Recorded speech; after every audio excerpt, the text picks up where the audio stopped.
Hello, we are back again. It is Cat and Woof, and we are talking about a movie that we actually enjoyed. oh, so good, Dune Part 2.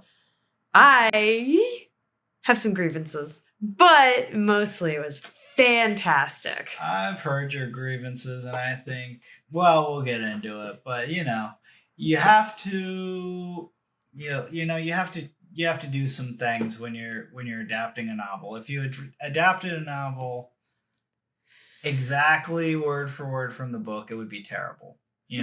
Correct, but considering the next movie's probably going to be Messiah, they needed to do what they needed to do. Let's get into Dune, though. Dune Part 1 was what got me into reading Dune, the books. And I was so excited for Dune Part 2 because I loved Dune, Part 1. So at that point, yeah, you were excited because you had read the book too. You had read most of it. I had read almost all the book at this time I saw Dune Part 2. I just recently, when we went camping, I'm dating this video because, I'm not posting that vlog for a little bit, but... So when we went camping, she finished Dune and started Messiah. She started Messiah, and she's like, "Oh, so should have done something here." Yep. My two grievances that I have, two of my biggest grievances, technically three, but one's a scene. Two of my biggest grievances is they should have given Stilgar more serious lines.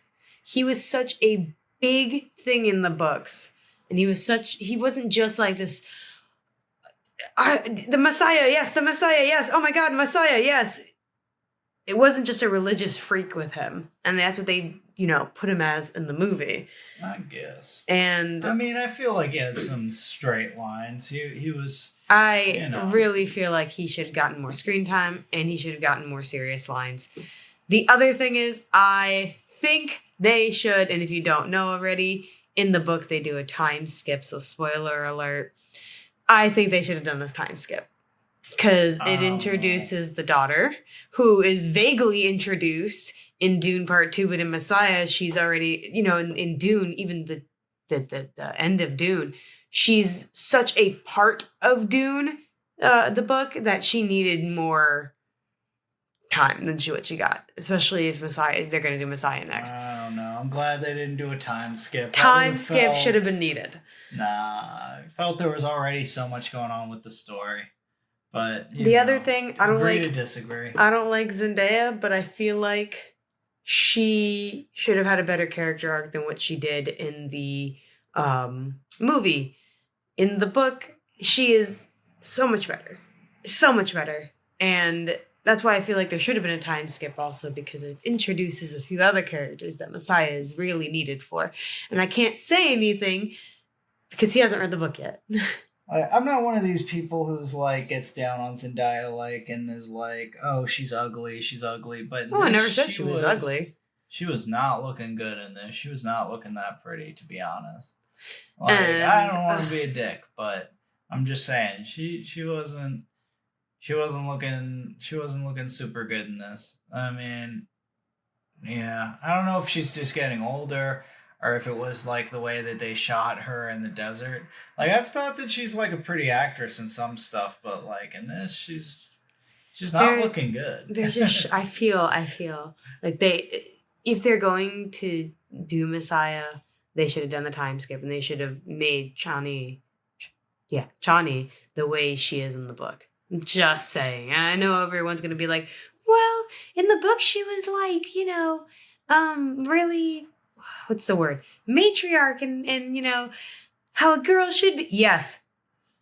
Because that's how it's supposed to be. Not in like a sense of that, but yes, that's how her character is supposed to be. She's supposed to be a matriarch type of character. She's a badass. Yes, let her be a badass. But she's also a mom. She's a mom. Not in this. She made her dumb. Ruined it. Wait. No.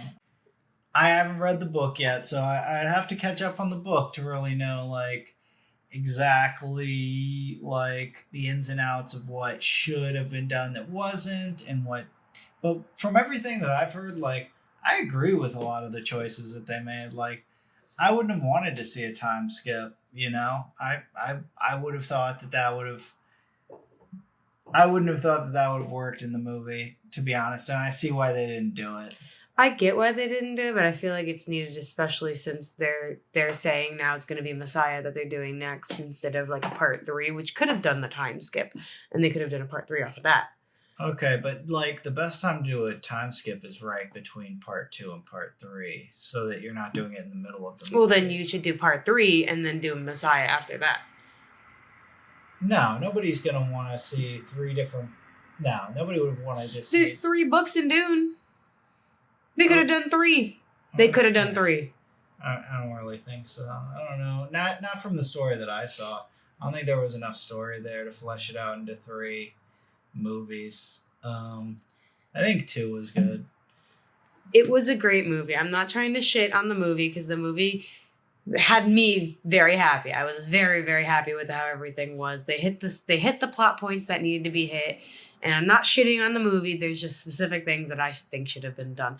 Also, that scene, 2 things. 1, the character, the old man character, I forgot his name already. What, Josh Brolin's character? Yes, the old man. Literally called him the old man. Right. Josh Brolin. His character needed more in Dune Part 2 because in the book he has more. In the book there's so much more. Like it's so much more. It's a 3-hour movie already. Like I get it. Character. Well, like he's not a main character. Like I feel like people get this way when they're the book people. Well, what I'm trying to say is like I read the book. Well, no, I'm trying to say like the scene where he's fighting what's the Baron is fighting in his arena in his home world. Right. That was so pivotal for like a character development, not development, a character of showing of his character, the Baron. And it felt in the movie to be like, oh, there he is. This is him. Done. For the Baron? The Baron, yeah. That's when he was introduced. Is that arena some and pretty had cool moments in there. Yeah. Like where he's like just casually slaughtering people to test his knife. Yeah. Like that shows him as being like pretty psycho. It like develops his character. There's also missing characters. All right. Well, you're going to have that though. Anyways, great movie, but there was things about it. That's just my opinion because I read the book.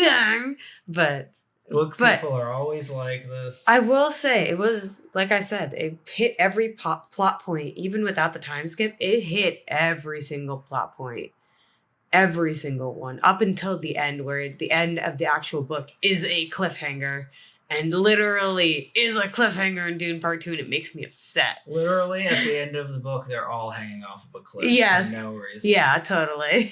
It's weird.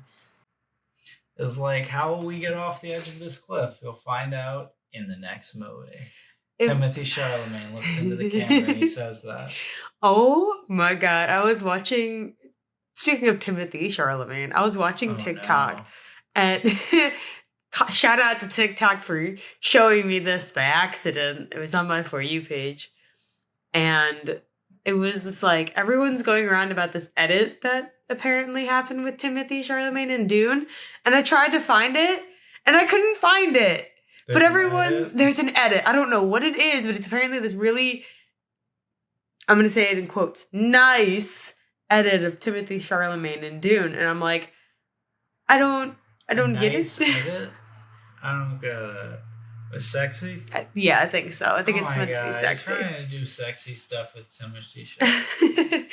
But I saw it on For You page, like every girl right now, and it's just her looking at her phone and going, and I'm like, what is this? So I went to go check it out, and it was it's apparently like an edit of him, but I can't find the edit. I even looked up edit of Timothy Chalamet, and it's just a bunch of Dune edits. I like Timothy Chalamet. This is why we're getting TikTok banned. Folks. We're getting it banned. We're keeping these women in their place. Hey, bad. What? No. I didn't say anything. Yes, you All did. I'm saying is, these women and their Timothy Chalamet with their. I Willy loved him in Wonka. Wonka too. We should do one on Wonka. That's what we should do another one on. Yeah, we should talk about Wonka. Wonka was good. But anyways, Dune Part 2. Fantastic movie. Absolutely loved every single part of it. There were just some things that I had a grievance with. And wow. otherwise, it was a fantastic movie. And everything, like, down to Jessica basically going insane with the whole mother... well, not motherhood. The Reverend Mother. Yeah. When she's like insane on being the Reverend Mother. That was insane on being the Reverend. And like when she's like insane being the Reverend Mother, like she goes kind of insane. I don't think so. I think that the point was that she was talking to the baby, right? Yeah, but no. I mean, like, yes, that, but I mean more the fact of like she becomes very conniving. Yes, and like controlling and more of that type of thing. Down to the teeth, that was perfect. I absolutely, yes. Absolutely. Yeah, I liked her arc. I like how she became very committed to this idea of, okay, we're gonna get all these people on our side, You are the Messiah, let's prove it to them. Yeah, that kind of stuff. Like, and I don't know, there were just so many great little moments in this movie. Yeah, especially with Batista's character. Yeah. And him just like being super pathetic in this and just like being a loser and obviously trying to be a tough guy and just falling on his face like completely. It's great. Yeah, there's some really cool stuff, but I would have liked a little more of in Dune Part 1 because they just introduced him suddenly of kind of acknowledgement of the Emperor or maybe a flashback to the Emperor. That's what I was just gonna say is the Emperor didn't feel very intimidating. Yeah, because like Christopher Walken. Well, here's the thing about he's all right, but like he's not supposed to be that old. He's not old at all. He has flaming red hair and is a ginger. Like he's a young ginger boy. He's not supposed to be old at all. Yeah, he's supposed to be young because he's taken the spice, right? Exactly. He's a spicy boy. He's a spice man. Yeah, so that didn't... And they made him really old and like really frail. Old, and they tried to make him like... You get the sense that like, oh, the Baron's super intimidated by this guy, so, he must be... We all must be intimidated by him. But he never comes off as scary immediately, comes off as kind of weak and like kind pathetic. Pathetic, yeah. Kind of just completely controlled by the Bene Gesserit, which I guess you're supposed to get like. Well, I will say that's correct. He's supposed to be completely controlled and puppeteered by them. Okay, well, yeah, he never comes off as same really with his fearsome. daughter. I will say the Na Baron comes off as fearsome, which is great because I was so afraid that they wouldn't. I was so afraid that they would like make him like weaker than he is, which they kind of did, but he was fantastic. I really, really enjoyed that they've actually made him, kind of intimidating, like to the point where I was like, okay. I know you can kill me, but stop. Creepy. You're gross. Stop.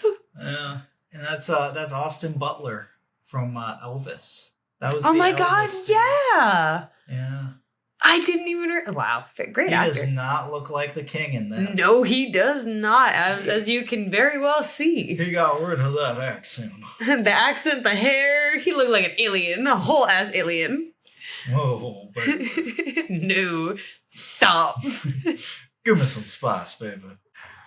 What else? I was just really excited about this movie, and I'm really, really happy with the way it turned out.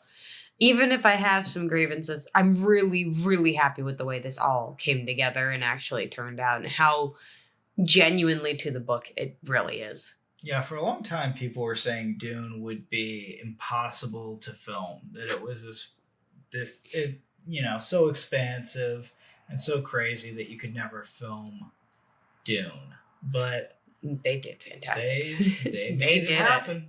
They did it. Ironically,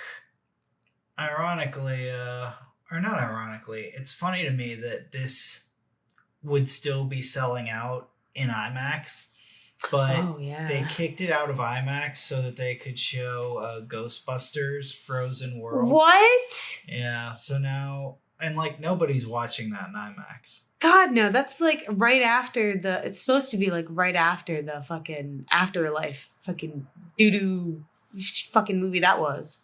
Right after the doo-doo movie that was. It was called Afterlife. It was like called Ghostbusters Afterlife. It was weird. They brought kids in. Yeah, what happened is that the female Ghostbusters flopped on his face. Yeah. So then they brought in like, what do people like? Panic mode. Let's get all the Stranger Things kids. Yeah, let's get all the Stranger Things kids and make a movie out of it. Will this work? No. I don't know. Half of the Stranger Things kids are being canceled at the moment. I guess it made money though, right? I mean, Afterlife made money. So that's why they went ahead with this one. But it looks so dumb. Yeah. Well, it's just funny because it's like... They kicked Dune out for that. What? Well, I know that there's like contracts with different, movie companies where it's like, okay, if you want our movies, we have to have IMAX, I would have been like, no, Dune's gonna take that. Thank you. It's like, just listen to the people. Power to the people. Okay, none of these backroom deals. This is why you need, less monopolies in Hollywood. These companies shouldn't have all this power. Nobody wants to see Ghostbusters. Frozen Empire. Frozen Empire, yeah. In IMAX. Nobody gives a shit.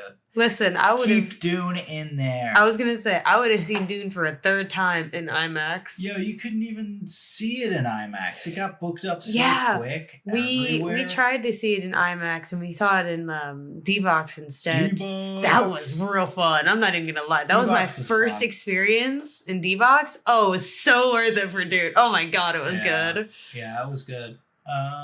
Oh my god! But here's what I'm saying: so these Hollywood monopolies, like somebody has to say, this has to be. They have to be broken up. They've got too much power over the theater chains. Mm-hmm. That's why it's so hard to see things in theaters. There's most of the theaters are either they have to show a bunch of these movies that nobody wants to see anyways. And you go to a movie that you actually want to see and there's always too many people or there's nobody. It's a problem. They need to they need to have less power over these movie theaters. Agreed, because it's the same kind of thing, and I will mention this because I'm looking at him right now. With Willy Wonka. Willy Wonka did really, really well.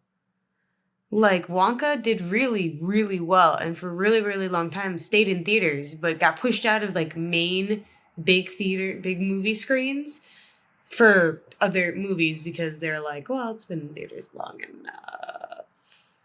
And I'm like, you were still making money off of Wonka. It just got to the streaming services. I don't know. I don't know about all that. I don't know about the situation with that. I know that they kicked this one out of IMAX because of Ghostbusters. That's so upsetting. Yeah, that's to me that's stupid.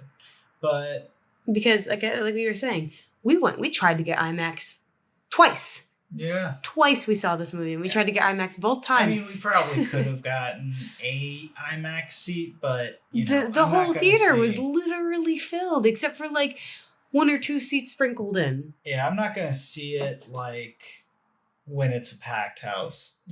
That's too crazy for me. The first time we saw it, there was already too many people. Yeah. It was annoying. But the D-Box was worth it. The second time we saw it, which was in D-Box, was really cool. So definitely worth it. This is probably one of the best movies in theaters this year. So if you haven't seen it, go out and see it while you can. Yeah. There's really not been a lot of good movies this year. It's so depressing. Every year it gets worse. Yeah. But hey, at least we've got this and Spaceman. Oh God. We've got Community coming. Oh yeah, but that's gonna be direct to streaming. Oh well, sorry theaters. Yeah, yeah. Well, we're excited for that one anyways. We're going to talk about Community, and we'll talk about we'll have to talk about what was I gonna Community. say? We're going to have to talk about Community cuz that's going to be a really good. That's going to be cool. I just finished that with you, so that's fun. We did just finish watching the series. Yeah. She hadn't seen Community at all. I've always wanted to see it, and I never saw it, and I finally did, and it was good. So we're going to talk about that. We're going to talk about the upcoming movie. So yeah, I hope that you guys will join us for that. Stick In around. the meantime, I just got to tell you, thank you for stopping by. Send us your likes, your hearts, your subscriptions, and comment, ringity dingity dingy, the belly welly well. Comment. Yeah, comment. Tell us all about how you agree with our take on this movie. Or don't. Everything that we said is correct. Honestly, it is, but... and, how they shouldn't have changed anything to make it more like the book. Nope, that's incorrect. How these book people... He's just being an ass now. How these Bye-bye. book people are...